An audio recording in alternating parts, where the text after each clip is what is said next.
Hi friends, నిన్న release అయిన దేవర cinema గురించి మాట్లాడమని చాలామంది చెప్పారు. మాట్లాడాలంటే చూడాలి కదా. అయితే సినిమా చూడడం జరిగింది.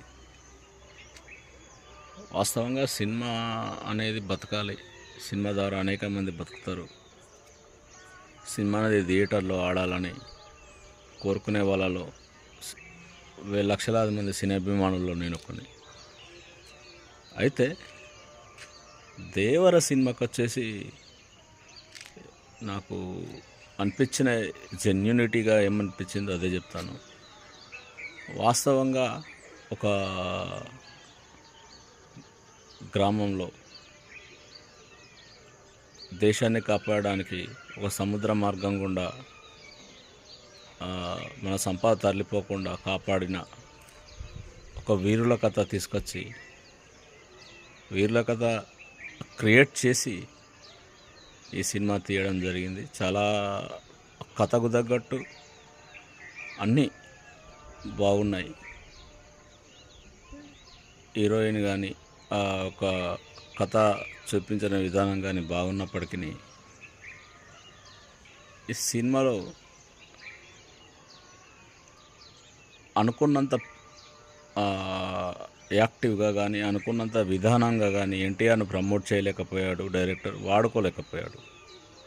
ఎందుకంటే ఒక ఎన్టీఆర్ లాంటి స్టార్ హీరో టైం ఇచ్చినప్పుడు అభిమానులకు అనేక ఎక్స్పెక్టేషన్స్ ఉంటాయి. వాటిని రీచ్ చేయలేకపోయాడని నేను భావిస్తున్నా.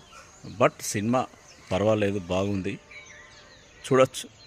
ప్రతి ఒక్కరు చూడొచ్చు, ఒకసారి చూడొచ్చు. ఫ్యామిలీతోని చూడదగ్గ సినిమానే, ఇంతవరకు చెప్పచ్చు. దీన్ని మరో ఏదో సినిమాతో పోలుస్తున్నారంట. ఏ సినిమా కథ ఆ సినిమాదే, ఏ సినిమా స్టోరీ ఆ సినిమాదే. ఏ డైరెక్టర్కు సినిమా ఫ్లాప్ చేయాలని ఉండదు, ఏ హీరోకు ఫ్లాప్ సినిమా చేయాలని ఉండదు. ఇది గుర్తుంచుకోవాలి. ఎంతో కష్టపడితే ఒక డైరెక్టర్ ఒక సినిమా అనేది బయటకు వస్తుంది. ఒక హీరో కానీ టెక్నీషియన్స్ కానీ వందలాది మంది పనిచేస్తేనే సినిమా. కాబట్టి సినిమా బతకాలి, కళ బతకాలి. ఈ యొక్క అనేక మంది సినిమా పరిశ్రమ మీద ఆధారపడ్డ వాళ్ళు బతకాలంటే థియేటర్లోనే సినిమా చూడండి. అంతా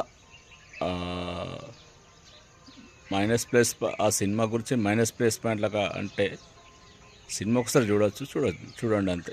ఏది మైనస్ ఏది ప్లస్ అనే జడ్జిమెంట్లు మనకు అవసరం లేదు.